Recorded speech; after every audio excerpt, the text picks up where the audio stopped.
명 뽑으라고 한다면 아마도 이스라엘 통일 왕국의 두 번째 왕이었고 주전 970년에서 930년 40년 동안 이스라엘을 다스렸던 솔로몬 왕을 아마도 뽑을 것입니다. 솔로몬 왕은 지혜에 있어서 어느 누구보다도 뛰어났고 그렇기 때문에 그의 명성은 그 당시에 주위에 있는 모든 민족들에게 잘 알려지고 그의 명성은 자자했습니다. 특별히 열왕기상 4장 32절에 보면 솔로몬 왕에 대해서 어떻게 묘사하고 있냐면 그는 3,000가지의 잠언을 말하였고 1,005편의 노래를 지었다. 생각만 해도 아주 엄청난 그런 지혜의 소유자라는 것을 깨닫게 되죠. 그리고 열왕기상 10장에 보면 어떠한 사건이 또 언급되고 있냐면 아라비아 남쪽 지역의 스바라는 나라의 여왕이 솔로몬의 명성을 듣고 예루살렘에 사는 솔로몬을 방문을 합니다. 그래서 솔로몬의 지혜를 테스트하기도 하고 실제로 솔로몬의 그런 왕궁 또 성전 그리고 솔로몬이 누리는 그 모든 부귀영화를 실제로 눈으로 목격을 하고 나서요. 열왕기상 10장 4절 5절에 보니까 어떻게 묘사하고 있냐면 그 스바 여왕이 넋을 잃었다 이런 표현을 씁니다. 얼마나 솔로몬 왕이 부귀영화를 누리고 물어보는 질문에 모든 것을 답할 수 있는 그런 지혜를 가진 자임을 확인하고 나서 솔로몬의 지혜와 부와 명예로 말미암아 정말 넋을 잃었다 이렇게 묘사를 합니다.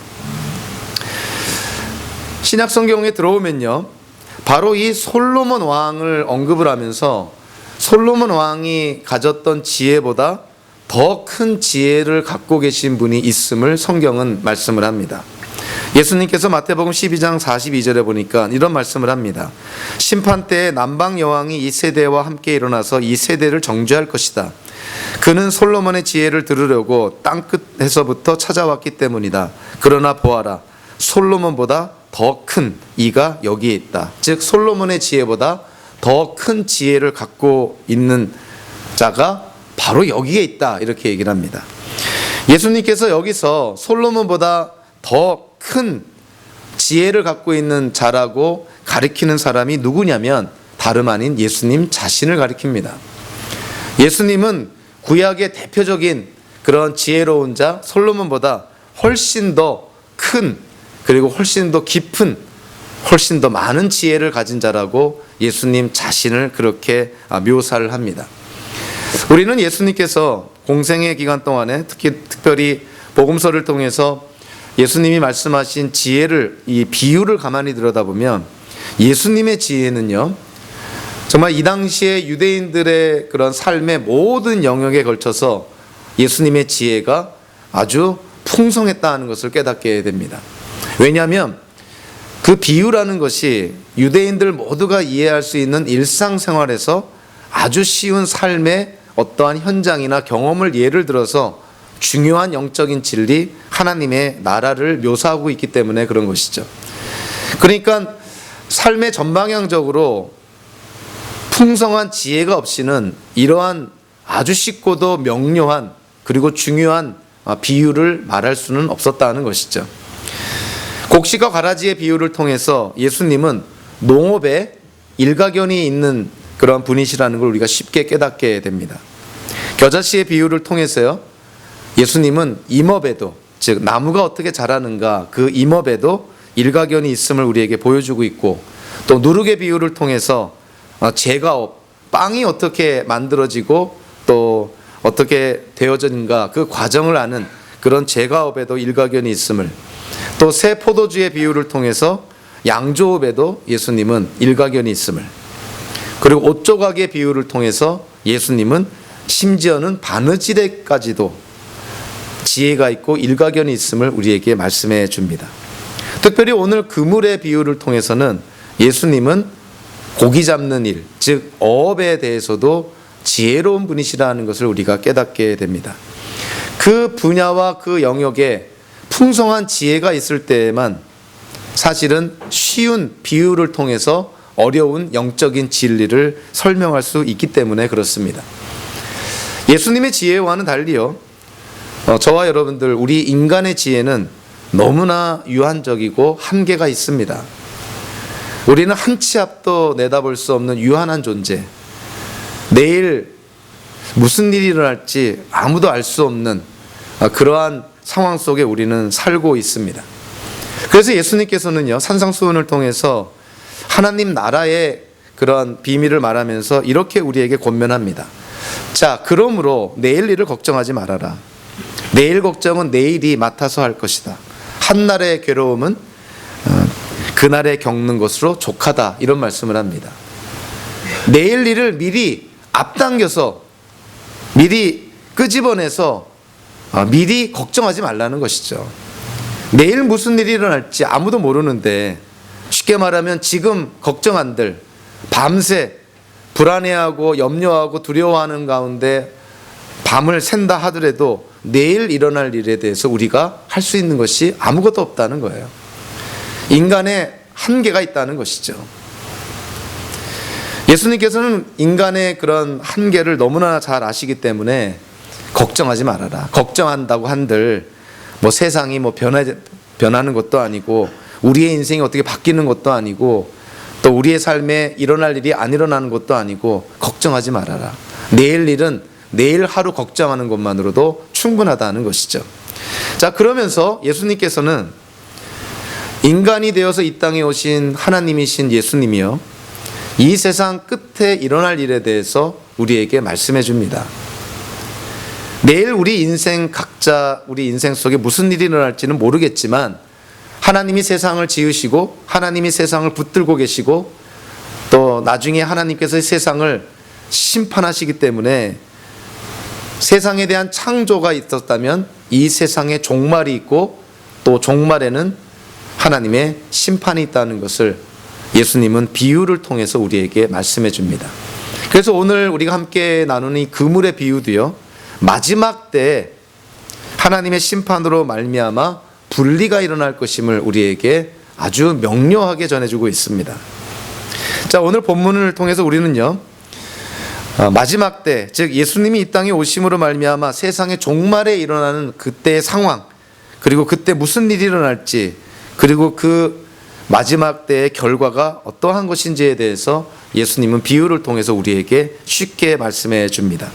자, 오늘 보면 47절을 보면요, 예수님의 비유는 이 당시에 예수님의 비유를 듣는 유대인들에게 있어서 어느 누구나 할 것 없이 쉽게 이해를 할 수 있는, 일상생활에서 쉽게 경험할 수 있는 어떠한 부분을 비유를 통해서 우리에게 말씀해 줍니다. 모든 이들이 예수님의 이야기를 따라가다 보면 고개를 끄덕일 수밖에 없고요, 그러다 보면 중요한 진리를 깨닫게 되는 것이죠. 어려운 것을 쉽게 설명하고 제시하는 분이 바로 예수님이었습니다. 그 도구가 바로 비유였다는 거예요. 자, 오늘 본문 이 그물의 비유 시작을 해볼까요? 자, 47절에 보니까 이렇게 말씀합니다. 또 하늘나라는, 즉 하나님 나라는 바다에 그물을 던져서 온갖 고기를 잡아 올리는 것과 같다. 유대인들이 예수님의 이 말씀을 들었을 때 그들이 이해하는 바다라고 한다면 그것은 이 가나안 땅 서쪽에 있는 지중해를 말하는 것이 아니라 이 가나안 땅 내륙에 있는 갈릴리 호수를 말합니다. 이 갈릴리 호수는 너무나 컸기 때문에 사실 이 복음서를 보면 갈릴리 호수를 지칭할 때 호수라는 말 외에도 오늘 본문처럼 바다라고 지칭하기도 합니다. 그만큼 호수가 컸다는 것이죠. 실제로 지금도 구글 맵을 통해서 이렇게 보면 이스라엘의 헤르몬 산에 있는 샘에서 물이 흘러나와서 갈릴리 호수를 구성을 하고 거기서 물이 요단강을 통해 쭉 내려가다가 사해에서 물이 머물게 되죠. 그것을 우리는 지금도 구글 맵을 통해서 쉽게 발견하게 됩니다. 여기서 바다라고 묘사한 갈릴리 호수, 남북 길이가 21km나 되고 동서의 폭이 12km나 되고 가장 깊은 곳은 수심 44m나 되는, 정말 호수라고 얘기하기는 규모가 너무나 크죠.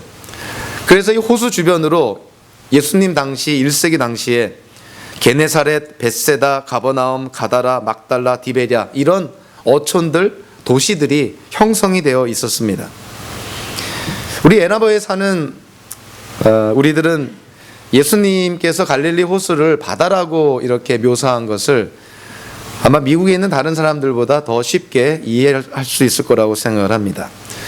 이번 여름에 여러 교우들과 함께 우리 미시간 호수 거기에 형성된 도시 그랜 헤이븐에 다녀왔는데요. 저는 이 그랜 헤이븐에 갈 때 그냥 호숫가에 그냥 모래사장 좀 있고 배구 네트 걸쳐 있고 상점 한두 개 있는 그런 정도의 그냥 호숫가 정도로 생각을 했는데, 누구 말대로 부산의 해운대보다 더 좋은 그러한 호숫가였습니다. 뭐 바닷가라고 해도 과언이 아니죠. 비치도 형성이 되었고 가게들도 형성이 되었고 또 일종의 수로를 통해서 진입로를 통해서 막 큰 배들이 요트와 보트들이 이렇게 막 오고 가는 걸 보면서 야, 이거는 호수가 아니라 바다와 같다. 그 그랜 헤이븐을 딱 차를 타고 가면서 보는 순간 끝이 안 보이는 호수, 뭐 바다였던 것이죠. 이 갈릴리 호수가 그렇다는 것이에요. 호수는 호수인데 프레시 워터 호수인데 바다처럼 큰 호수. 그래서 예수님께서 비유를 통해서 그 당시 유대인들에게 갈릴리 호수를 바다라고 이렇게 묘사한 것입니다. 자, 그런데 예수님의 비유는 그렇게 시작했죠. 바다에 그물을 던져서 온갖 고기를 잡아 올리는 것 같다. 자, 그물이라고 묘사가 됐는데 사실은 헬라어를 이제 그 한글로 번역을 할 때 그물이라고 이렇게 번역이 되는 헬라어 단어들이 몇 종류가 있는데요. 그래서 문맥을 통해서 그리고 헬라어 성경을 통해서 좀 다른 종류의 그물들이 있다는 것을 깨닫게 됩니다. 마태복음 4장 18절에 보니까 예수님께서 베드로와 그의 형제 안드레를 부를 때, 자, 그들이 무엇을 하고 있다고 말하고 있냐면 베드로와 안드레가 그들의 배에서 그물을 던지고 있었다라고 묘사를 합니다. 여기서 말하는 그물이라고 번역된 단어, 이 헬라어 사전을 보니까 이거는 일종의 원형의 투망과 같은 것입니다. 그러니까 배에서 두 사람이 투망을 던져서 물고기를 잡고 있는 것이죠. 그러니까 좀 규모가 작은 그물이라 이렇게 볼 수가 있죠. 복음서에 누가복음 5장 1절부터 11절에 보니까 예수님께서 베드로에게 명령하는 장면이 나옵니다. 깊은 데로 나아가 그물을 내려서 고기를 잡아라. 그랬을 때 베드로가 선생님의 말씀을 따라 그물을 내리겠습니다. 여기서 그물이라고 번역된 단어는요, 다른 단어입니다. 근데 여기서 말하는 그물은 투망이 아니라 던지는 것이 아니라 배에서 내리는 그물입니다. 일종의 세 겹으로 구성된 그물. 그러니까 깊은 데에 가서 투망이 아니라 던지는 것이 아니라 큰 그물을 이 호수 이 깊은 데다가 내려가지고 그래서 끌어서 고기를 잡는 것이죠. 그러니까 종류가 다른 그런 그물입니다. 자, 그런데 오늘 본문에서 예수님이 사용한 그물이라는 단어는요, 지금 제가 설명한 이 두 종류의 그물과는 다른 단어를 사용을 합니다.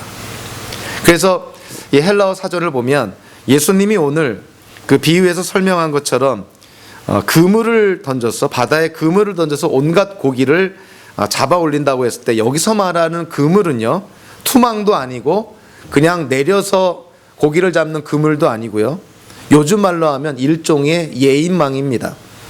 길이가 250m에서 한 300m나 되고 주변에 가장자리 높이가 3, 4m, 중앙의 높이가 8m나 돼서 한 20명 정도의 사람이 매달려서, 그러니까 예인망을 미리 이제 호숫가에다가 풀고 어느 정도 시간이 지난 후에 한 20명 정도의 사람이 그 예인망을 끌어가지고요, 바닥부터 그저 그 그물 안에 걸려드는 것은 종류와 크기와 관계없이 소위 말하는 그냥 싹쓸이 하는 것입니다. 그래서 예인망은 사실 현대적인 관점에서 보면은 그 물고기를 보호하는 측면에서는 이게 좋지 않은 방법이죠. 왜냐하면 그냥 작은 것까지도 다 긁어 모으기 때문에. 예수님께서 말씀한 그물은 바로 이 예인망 같은 그물입니다. 그러니까 큰 넓은 호수에 아주 큰 그물을 내려서 어느 정도 시간이 지난 후에 20명 정도의 그런 장정들이 그거를 끌어당겨서 거기에 걸려드는 모든 물고기들을 다 잡는 방식. 그렇게 해서 잡은 물고기를 자 어떻게 한다고 되어 있냐면, 오늘 그 본문 8절에 보니까 온갖 고기를 잡아 올려서요, 이 호숫가에 풀어놓고 거기서 이제 일종의 수작업이 들어가는 것이죠. 성경에서는 이 물고기라고 번역된 물고기라고 표현된 단어들도 사실은 좀 여러 종류가 있습니다. 예수님께서 부활하신 후에 베드로에게 명해가지고 베드로가 잡은 153마리의 물고기, 그거를 무시트라고 표현하는데 닉네임은 베드로 고기라고 그러죠. 왜냐하면 베드로가 잡았기 때문에. 한 40cm 정도의 한 1.5kg 정도 나가는 좀 큰 물고기입니다. 그리고 또 여러분들이 잘 아는 것처럼 예수님께서 오병이어 기적을 행하실 때 꼬마가 일종의 도시락처럼 갖고 온 보리빵 5개와 작은 물고기 2마리, 거기서 그 작은 물고기로 번역된 단어가 이 베드로의 고기랑은 다른 단어죠. 여기서 말하는 작은 물고기는 일종의 그 연어인데요, 도시락 반찬으로 가져온 연어이기 때문에 그래서 성경학자들은 아마 소금에 절인 작은 연어일 것이다, 이렇게 이해를 합니다. 그러니까 같은 생선 물고기라 하더라도 쓰여진 단어가 다르고 그 앞뒤 문맥에 따라 좀 다른 단어들이 이렇게 사용이 되는 것이죠. 산상수훈에서 예수님의 유명한 말씀 가운데 하나가 있죠. 아들이 생선을 달라고 하면 뱀을 줄 사람이 어디 있느냐. 생선과 뱀을 또 대조적으로 비교해서 설명을 합니다. 자, 이 갈릴리 호수에서 이 생선을 잡다 보면 생선과 비슷한 모양의 뱀들이 걸려 올린다는 것이죠. 그래서 생선과 생선 모양의 뱀을 이렇게 수작업을 통해서 분리시킨다고 그럽니다. 그러니까 갈릴리 호수에서 잡히는 생선도 아주 다양한 그런 생선들이 잡히는 것이죠. 오늘 보면 47절에서 온갖 고기라고 번역이 됐는데요, 사실 헬라어 성경에 보면 고기라는 단어 자체가 없습니다. 그러니까 이 부분을 직역을 하면 온갖 종류를 잡아 올리는 것과 같다, 이렇게 번역이 되는데, 문맥적으로 갈릴리 호수에서 잡는 것이 뭐 생선 말고 뭐가 있겠어요. 그러니까 온갖 고기라고 이렇게 덧붙여서 번역을 한 것이죠. 자, 그런데 예수님의 말씀은요, 이 원어적으로 헬라어 성경을 보면 일종의 언어 유희가 굉장히 많습니다. 즉 하나의 단어를 통해서 문맥적으로 무엇인가를 의미하지만 실질적으로 예수님께서 의미하시고자 하는 참된 의미가 따로 있는 그 일종의 월드 플레이, 언어 유희를 예수님이 많이 사용을 합니다. 자, 오늘 온갖 종류라고 번역된 이 종류라고 번역된 헬라어가 게노스라는 단어인데요, 이 게노스라는 단어의 1차적이고 주된 의미가 뭐냐면 종족, 민족, 사람들, 이런 뜻입니다. 그리고 부수적인 의미가 종류라는 그런 의미죠. 그러니까 예수님께서 이 갈릴리 호숫가에서 물고기를 잡는 것을 비유로 삼아 설명을 하시면서 이 게노스라는 단어를 사용하면서 뭘 암시하고 있냐면 마지막 때에 온갖 그물에 걸려드는 그 대상이 누구냐면 모든 민족이라는 거예요. 모든 종족. 한마디로 이 그물의 비유를 통해서 마지막 때에 하나님의 심판의 대상은 어떤 특정한 민족이나 어떤 한두 민족이 아니라 이 땅에 존재했던 또 존재하고 있는 모든 민족이 다 대상이라는 것입니다. 마지막 때에 죽은 자들이든 그 당시에 살아있는 자들이든 세상에 존재하는 모든 민족을 향해서 하나님이 심판하신다는 것이죠. 그러니까 마지막 때에 예수님이 이 땅에 오심으로 말미암아 세상에 종말이 왔을 때 하나님의 심판에서 벗어날 수 있는 사람은 아무도 없다는 거예요. 죽은 사람도 부활해서 심판을 받고 살아있는 사람도 하나님의 심판을 받습니다. 하나님의 나라는 어떠한 모습이냐면 마지막 날에, 세상 끝날에 마치 어부가 예인망 같은 그물을 통해서 이 호숫가에 사는 온갖 종류의 고기를 다 쓸어 모으는 것처럼, 싹쓸이 하는 것처럼 마지막 날에 하나님께서 이 땅에 존재했던 그리고 그 당시에 살아있는 모든 사람들에 대해서 하나님께서 심판하신다는 것이죠. 그 심판하는 모습을 또 예수님께서 어떻게 비유적으로 말하고 있냐면 48절에 보니까 이렇게 말합니다. 자, 그물이 가득 차면 해변에 끌어올려 놓고 앉아서 좋은 것들은 그릇에 담고 나쁜 것들은 내버린다. 한마디로 말해서 예인망 같은 정말 싹쓸이하는 그러한 그물을 통해서 많은 물고기들이 이제 그 호숫가에 놓이게 되면 요즘도 그러죠. 사람들이 들러붙어 앉아서 가려내지 않습니까? 좋은 거, 나쁜 거, 팔 수 있는 거, 쓸모없는 거, 이런 걸 수작업을 통해서 가려내잖아요. 그 장면을 연상하면 됩니다. 물고기 잡은 것들을 이제 분리시킨다는 거예요. 좋은 물고기와 나쁜 물고기. 우리 집 장사하는 사람들 입장에서 보면 여기서 말하는 좋은 물고기와 나쁜 물고기는 아마 팔아서 돈이 되는 물고기가 좋은 물고기고, 팔아봤자 아마 팔리지도 않은 쓸모없는 물고기, 하등에 돈이 안 되는 그런 물고기가 아마 나쁜 물고기다, 아마 이렇게 생각할 것입니다.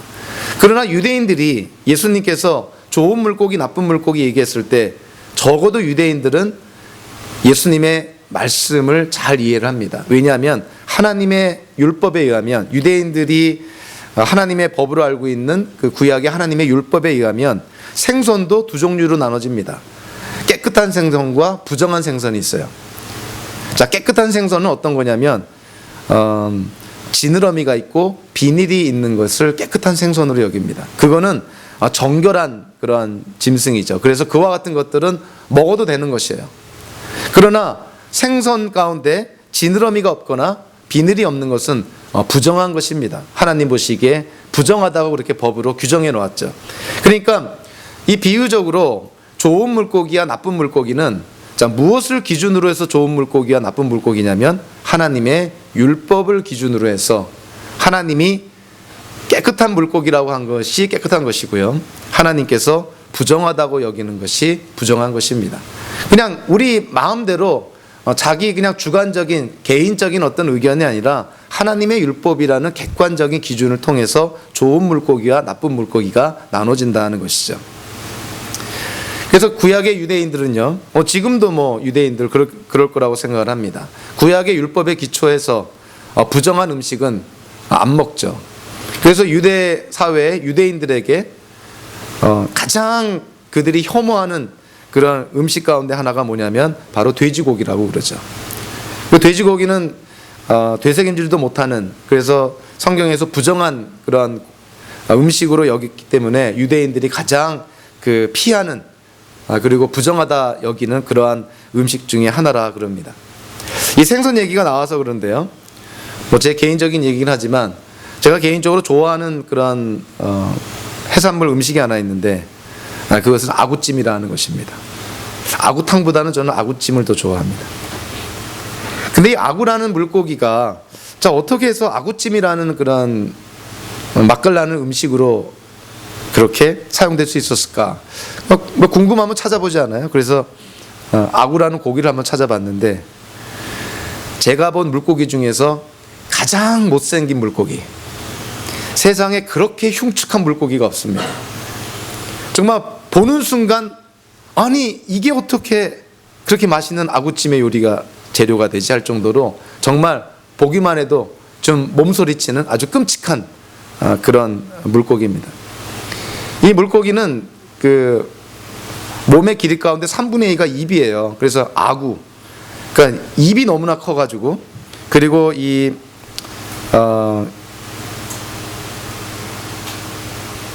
아구라는 생선의 그 위장도 막 늘어날 수 있어가지고 실제로 큰 그런 물고기들조차도 삼켜서 먹는 그런 물고기입니다.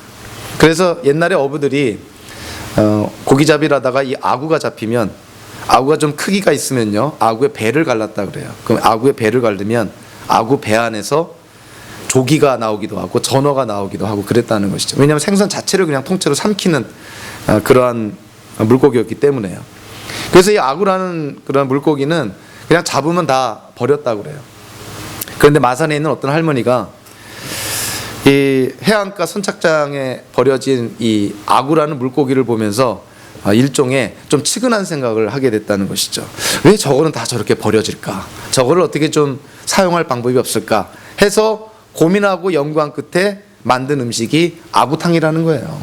거기서 또 아구찜이 나온 것이고, 그래서 요즘은 아구탕, 아구찜이 아주 고급 요리 중에 들어갑니다. 실제로 아구라는 물고기를 보면 살이 얼마 없어요. 그냥 입이 다고 뼈가 다고 살 자체는 얼마 안 나옵니다. 그러니까 아구라는 고기를 잡아서 거기서 살을 떼어서 아구탕, 아구찜을 만들려면 그게 아무래도 비쌀 수밖에 없는 것이죠. 그러니까 옛날에 어부들은 이 아구라는 물고기를 잡으면 그들의 기준으로 생각해 봤을 때 너무나 징그럽고 흉측하고 심지어는 재수 없는 물고기로 생각을 해가지고요, 이 물고기를 잡으면 버릴 정도가 아니라 아예 어업을 포기했다 그래요. 그날 재수가 없다 그래서. 그만큼 아주 박대받던 그런 물고기였죠. 근데 그게 지금은 아주 귀한 물고기가 된 것입니다. 예수님께서 이 그물의 비유를 할 때 좋은 고기, 나쁜 고기, 쓸만한 고기, 쓸모없는 고기, 그것은 사람의 그런 생각이 기준이 아니고 그 당시의 사회의 기준이 아니라 하나님의 법이 기준이었다는 거예요. 하나님의 법에 기초해서 좋은 물고기도 있고 나쁜 물고기도 있는 것이죠. 자, 여기까지 예수님이 비유를 말씀할 때 그 예수님의 비유를 듣는 유대인들은요, 어느 누구나 할 것 없이 그 이야기에 빠져들어갑니다. 너무나 자주 보는 그냥 일상의 삶이에요. 갈릴리 호숫가에 사는 사람들은 이 갈릴리 호수에 나와가서 물고기 잡아가지고 그거 끌고 와가지고 이 호숫가 주변에서 수작업을 통해서 좋은 고기 골라내서 그걸 팔아가지고 그렇게 생계를 이어갑니다. 그러니까 너무나 당연한 얘기를 예수님이 하시는 것이죠. 그런데 49절에 딱 들어가면 그 일상의 삶에서 보여지는 너무나 평범한 그 삶의 모습을 영적으로 승화시켜서 하나님 나라의 진리를 말해줍니다. 그러니까 눈에 보이는 그 일상의 삶을 통해서 아주 중요한 영적인 진리를 깨닫게 하는 거예요. 그 예수님이 아주 비유의 대가 아닙니까? 어려운 내용을 아주 쉽게, 정말 어린아이들도 이해할 수 있는 쉬운 이야기를 통해서, 비유를 통해서 그 하나님 나라의 그 어려운 비밀을 말해줍니다. 자, 마지막 때 49절에 보니까 이렇게 마지막 때에 심판이 일어날 것이다 라고 언급합니다. 세상 끝날에도 이렇게 할 것이다. 천사들이 와서 의인들 사이에서 악한 자들을 가려내서 그들을 불아궁에 쳐넣을 것이니 그들은 거기서 울며 이를 갈 것이다. 갈릴리 호수의 그런 어부들이 생선을 잡아다가 좋은 물고기, 나쁜 물고기를 수작업, 즉 좋은 물고기와 나쁜 물고기를 분리시키는 것처럼 마지막 때에 일어날 심판에서도요, 하나님께서 하나님의 기준으로 의인과 악인을 분리시켜 놓을 거라는 것입니다. 즉 의인들의 그런 그룹 안에서 악인들을 다 분리시켜 제거할 거라는 것이죠. 여기서는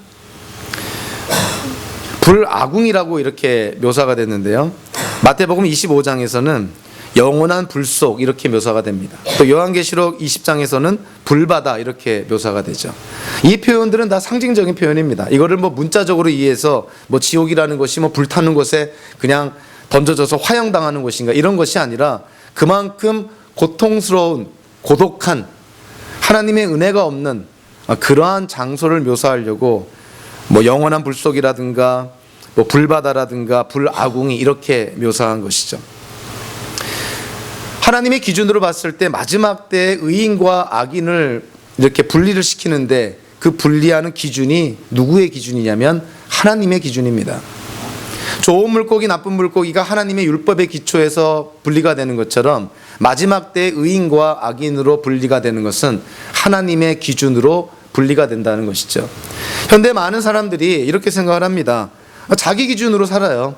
이만큼 살면, 이 정도로 착하게 살면, 사회법 잘 지키고 남한테 폐 안 끼치고 그냥 이렇게 살면 나중에 하나님 앞에 섰을 때 괜찮지 않을까? 자기 기준으로 봤을 때 이만하면 그래도 선하게 산 것이 아닌가 이렇게 생각을 합니다. 그거는 우리들의 생각이죠. 심판의 기준은 우리의 기준이 아니라 하나님의 기준이라는 거예요. 하나님의 기준으로 봤을 때 좋은 물고기가 있고 나쁜 물고기가 있듯이 의인이 있고 악인이 있다는 것입니다. 자, 그렇다면 우리가 알아야 될 것이 의인과 악인을 구분하고 분리시키는 하나님의 기준이 뭐냐는 거예요. 그거를 알아야 되는 것이죠. 그걸 알아야 오늘의 비유를 바르게 이해할 수가 있습니다. 한마디로 말하면요, 특별히 요한계시록 20장에 보면 어떠한 내용이 나오냐면 마지막 심판에 대한 묘사를 사도 요한이 밤모섬에서 환상 가운데 그 마지막 심판의 장면을 보고 기록을 한 것이 요한계시록 20장에 나와 있습니다. 하나님께서 죽은 자들은 다 부활하고 또 살아있는 자들도 다 함께 하나님 앞에 심판을 받는데 하나님이 책 2권이 있다는 거예요. 책 한 권은 일종의 행위록입니다.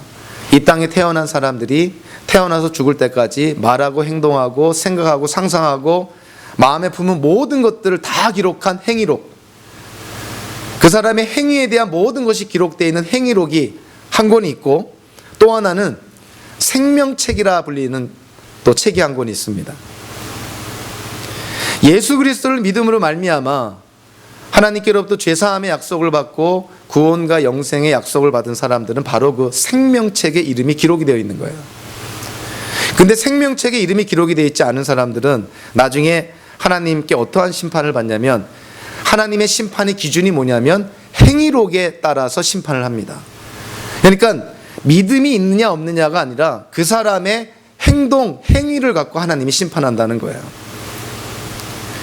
저와 여러분들이 우리 인간적인 기준으로 보면 사람과의 어떤 비교의식을 통해서 이만하면 나 그래도 착하게 산 게 아닌가? 이만하면 그래도 쓸만하게 산 거 아닌가? 이만하면 좀 선하게 산 게 아닌가? 이렇게 생각할지 모르지만 우리의 삶을 하나님과 비교하면 그 어느 누구도 하나님 앞에 나 선하게 살았습니다, 착하게 살았습니다 얘기할 수 있는 사람이 없다는 것이죠. 그래서 사도 바울이 단언하지 않습니까? 모든 인간이 하나님의 영광에 미치지 못한다. 하나님의 기준에 도달하지 못한다. 하나님이 정해놓으신 무게에 다 미달한다는 거예요. 인간은 태어날 때부터 죄인으로 태어나기 때문에 하나님 없이 인생을 살면 나중에 하나님 앞에 심판받을 때 하나님의 심판의 징계를 피할 사람이 한 명도 없다는 것입니다. 예수님을 믿고 안 믿고를 떠나서 우리의 행동으로 우리가 하나님 앞에 심판을 받을 때 그거는 아주 페어한 것이죠. 우리의 행동으로 심판을 받는다 그랬을 때 그건 아주 공정한 심판 아닙니까? 우리의 행동으로 하나님이 심판했을 때 하나님 앞에 나 의롭다, 죄가 없다, 나 선하다 이렇게 얘기할 수 있는 사람이 한 명도 없다는 거예요. 자, 그러나 그러한 사람들 중에서 하나님의 은혜로 택함을 받아서 예수 그리스도를 믿음으로 생명책에 그들의 이름이 기록된 자, 생명책에 내 이름이 있다면 우리의 죄로 인한 징계를 우리는 받지 않습니다. 왜냐하면 내가 지은 죄에 대한 징계를 예수님이 이미 다 받으셨기 때문에 하나님은 공의로운 재판관이어서 우리의 죄에 대해서 2중 3중으로 벌을 하시는 분이 아닙니다. 예수님이 우리의 죄를 다 짊어지셨기 때문에 우리가 예수님을 믿음으로 하나님의 약속을 우리가 받았다면 우리는 예수님 때문에 하나님의 징계를 피하게 되는 것이죠. 그래서 마지막 날 심판 때 생명책에 이름이 기록된 자는 하나님의 약속대로 영생과 구원을 받습니다. 그러나 생명책에 이름이 없는 자들은 하나님이 들고 있는 또 다른 책 행위록에 기초해서 그들이 일생 동안 살았던 그들의 행동에 기초해서 하나님의 심판, 징계가 주어지는 것이죠. 성경은 명백하게 얘기합니다. 죄의 삭은 사망이라는 것이죠. 하나님께 죄를 지었는데 그 죄 문제를 해결하지 못한 상태에서 하나님을 만나면 공의로운 하나님의 징계가 임한다는 거예요. 그래서 오늘 본문에서 의인과 악인을 구분하는 하나님의 기준이 뭐겠습니까? 과연 그 생명책에 이름이 있느냐 없느냐는 거예요.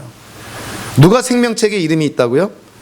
예수 그리스도를 믿는 자들이 생명책에 그들의 이름이 기록이 되어 있다는 것이죠.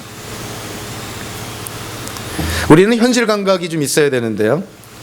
우리가 섬기고 함께 신앙생활하는 이 믿음의 공동체인 이 지상에서 눈에 보이는 가시적인 이 유형 교회죠. 눈에 보이는 이 교회라는 공동체. 이 공동체 안에는 정말 구원받은 하나님의 자녀들도 있지만 아직 공동체 안에는 구원받지 못한 그냥 교인들도 있습니다. 그래서 우리는 두 가지 극단을 피해야 되는데요. 교회 다닌다고 다 구원받은 자라고 생각하는 그렇게 단순하고 미숙한 생각은 버려야 되는 것이고요. 자, 그렇다고 해서 우리 기준과 우리의 잣대와 우리의 생각으로 주변에 있는 사람들을 향해서 저 사람은 구원을 받았느니 저 사람은 구원을 못 받았느니 하는 그런 경솔한 판단과 교만한 판단도 피해야 되는 것이죠. 그럼에도 불구하고 우리는 분명히 이해를 해야 됩니다. 예수님이 이 땅에 오실 때까지, 즉 세상의 종말 마지막 심판이 임하기 전까지는 양과 염소가 공존하고 곡식과 가라지가 공존하고 좋은 고기와 나쁜 고기가 공존하는 것처럼 의인과 악인이 공존하는 그러한 시대 속에 우리는 살아가고 있다는 것이죠. 심지어는 교회도 그렇다는 것입니다. 교회 안에서도 의인과 악인이 공존하고 있는 것이에요. 어떤 분은 교회를 병원이라고 그렇게 비유적으로 설명을 했는데 상당히 통찰력 있는 비유라고 생각을 합니다. 여러분들 병원에는 누가 오는 것이 정상인가요? 건강한 사람이 병원에 옵니까? 천만의 말씀이죠. 환자들이 병원에 옵니다. 병원을 누가 찾나요? 자기가 병이 있고 환자라는 걸 인정하는 사람들이 의사를 찾고 병원을 찾지 않습니까? 자, 교회를 누가 찾습니까? 교회에 오는 사람들은 다 의로운 사람들인가요? 다 선한 사람들입니까? 누가 보더라도 착하게 사는 사람들이 교회에 옵니까? 그렇지 않습니다.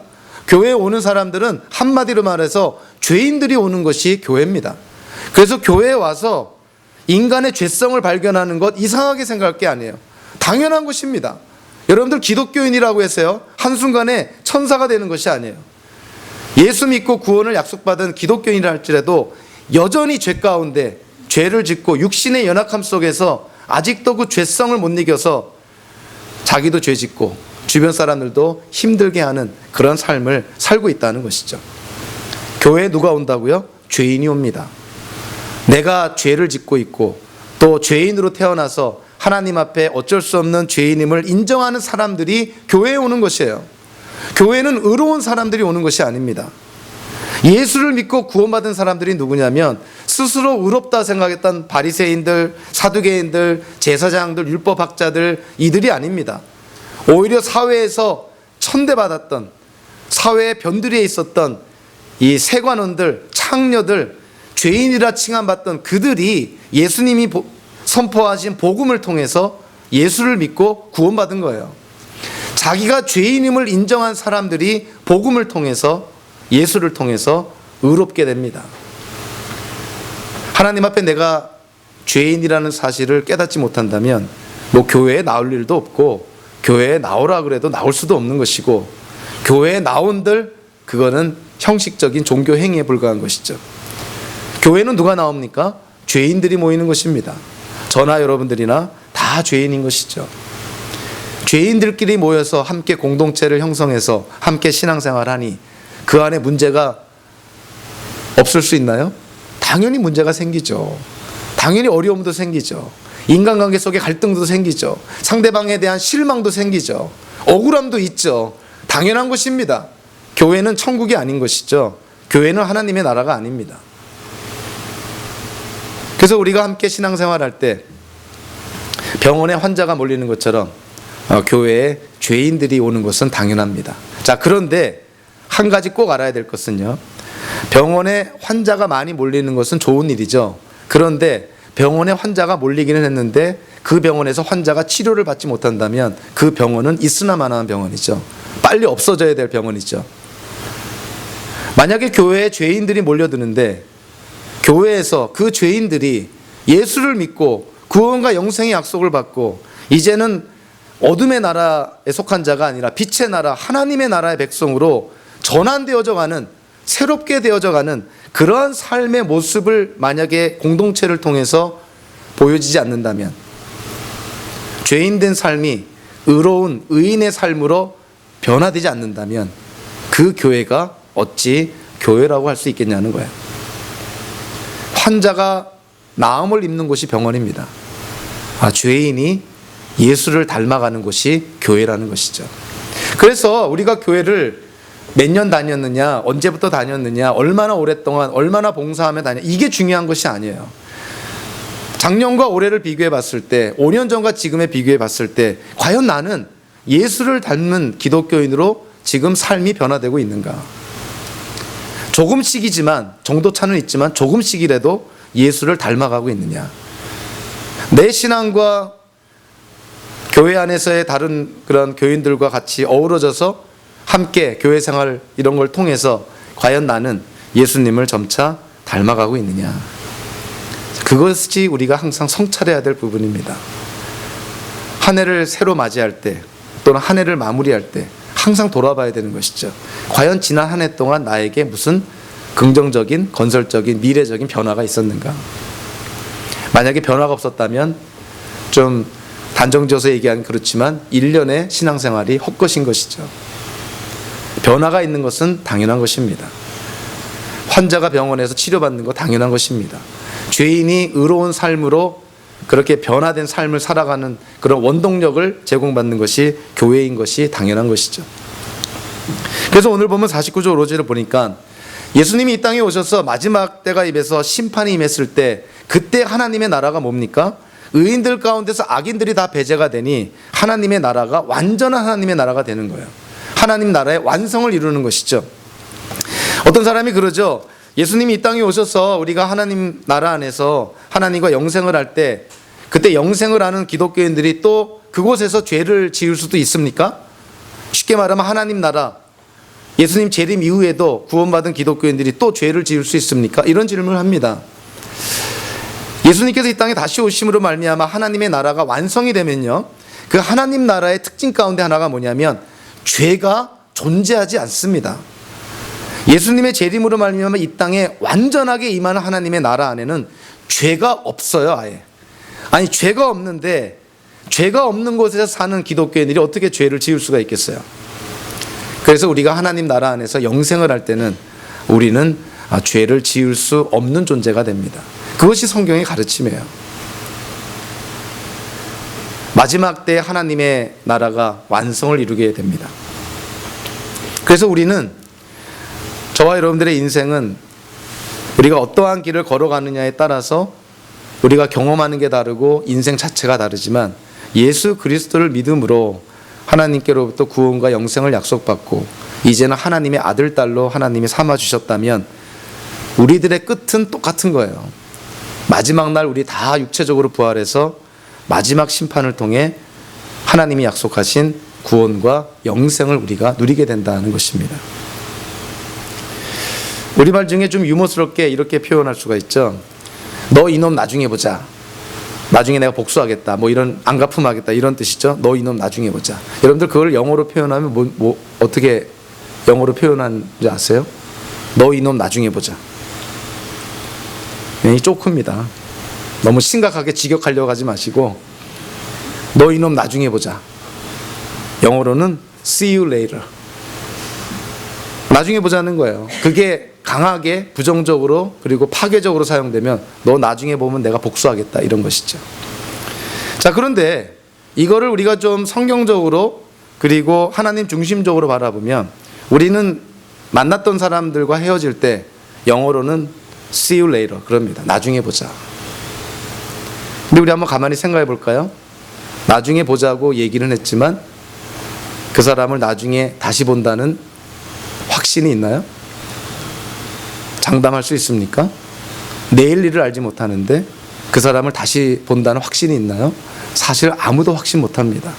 말은 see you later, 나중에 보자 그러지만 그거를 확신할 수 있는 사람은 없어요. 그냥 우리는 당연하게 생각을 하죠. 우리의 인생에는 아무런 일이 일어나지 않을 것이다. 우리의 인생은 지금처럼 그냥 평탄한 인생이 될 것이다. 그거를 전제로 해서 나중에 봅시다. 이렇게 얘기하죠. 그러나 그렇게 얘기한 사람을 나중에 못 보는 경우가 우리의 인생입니다. 어찌 보면 나중에 보자고 얘기할 그때가 마지막일 수가 있어요. 심지어는 우리가 진짜 마지막 죽음의 침상에서 사랑하는 사람들에게 나중에 보자고 얘기할 때가 있어요. 우리 기독교적으로 생각하면요, 여기서 나중에 보자고 했을 때 그 나중은 언제를 의미할까요? 우리 종말론적으로 생각해보면 그때가 언제입니까? 예수님이 이 땅에 오셔서 죽은 자들 다 부활하여서 하나님 앞에 우리가 다 섰을 때 그때 보는 것입니다. 그때 예수 믿고 죽은 자들은 함께 영생을 하는 것이죠. 그러나 진짜로 최악의 가장 처참한 이별은요, 그 마지막 심판 때에 분리가 되는 거예요. 예수를 믿는 자들은 함께 하나님 나라 안에서 영생을 누리게 되지만 생명책에 이름이 없는 자들은 그때 의인으로부터 배제가 되고 분리가 된다는 것입니다. 그때 분리되고 그때 경험하는 이별은 최종적이자 마지막 이별이에요. 더 이상의 찬스가 없다는 것이죠. 그래서 우리가 죽기 전에 예수를 믿어야 된다는 거예요. 그래서 우리가 죽기 전에 적어도 이런 확신을 가져야 되는 것이죠. 만약에 어떠한 사람과 관계 속에 있다면 그 사람이는 하나, 우리가 만약에 예수를 믿는 자들이라면 비록 이 땅에서의 우리의 인생이 언제 끝날지 모르지만, 우리가 언제 생리별을 할지 아니면 사별을 할지 우리는 모르지만, 확신할 수가 있는 게 뭐냐면 예수 믿는 자들은 분명히 나중에 다시 본다는 거예요. 영생을 한다는 것입니다, 함께.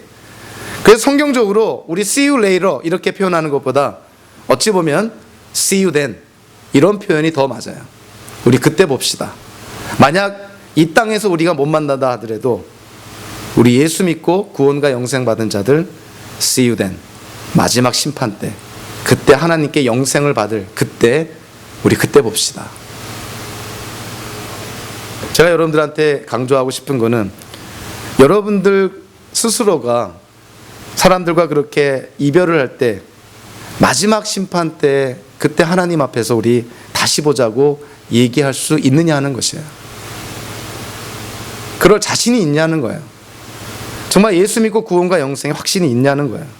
그리고 만약에 그렇다고 한다면 see you then, 그때 보자고 얘기하는 그 상대방이 정말 마지막 심판 때 다시 만나서 함께 영생을 누릴 수 있는지에 대한 확신이 있는지도 체크해 봐야 됩니다. 우리는 주변에 하나님이 허락하신 정말 우리에게 너무나 소중한 사람들이 많아요. 부모님도 계시죠. 형제 자매 있죠. 결혼하면 자기 배우자 있죠. 자식을 낳으면 눈에 넣어도 안 아플 아이들이 있습니다. 정말 선후배 지인들 얼마나 많아요. 근데 그 많은 사람들에게 여러분들이 이 땅에서 마지막 이별을 할 때 see you then 이라고 얘기할 수 있느냐는 거예요. 얘기할 수 없다면 책임감을 갖고 그들에게 복음을 전해야 됩니다.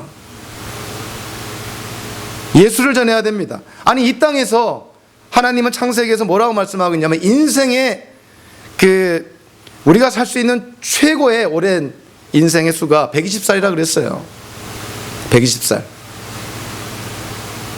아직도 기네스북을 보면 120살을 더 넘게 산 사람이 없습니다. 하나님이 인생을 120살로 제한했으니 더 오래 살 수가 없는 것이죠. 우리의 인생은 고작 120살이라는 거예요. 근데 우리가 예수 믿고 마지막 날에 하나님께로부터 영생을 받으면 어떤 삶이냐고요? 하나님 안에서 영원한 삶을 누린다는 것이죠. 그 영원한 삶을 누리는 하나님의 기준이 뭐라는 거예요? 하나님이 들고 계신 생명책에 우리의 이름이 들어가 있어야 된다는 거예요. 그럼 누가 그 생명책에 이름이 들어갑니까? 예수를 믿는 자들만이 그 생명책에 이름이 기록되었다는 것이에요. 아무리 이 땅에 살면서 인간적으로 착하게 살고 사회적으로 봤을 때 죄짓지 않고 살았다 하더라도 하나님의 기준으로 봤을 때 기준에 도달하지 못하면, 생명책에 이름이 없으면 그 사람의 행위를 통해서 하나님의 징계를 받게 된다는 것입니다.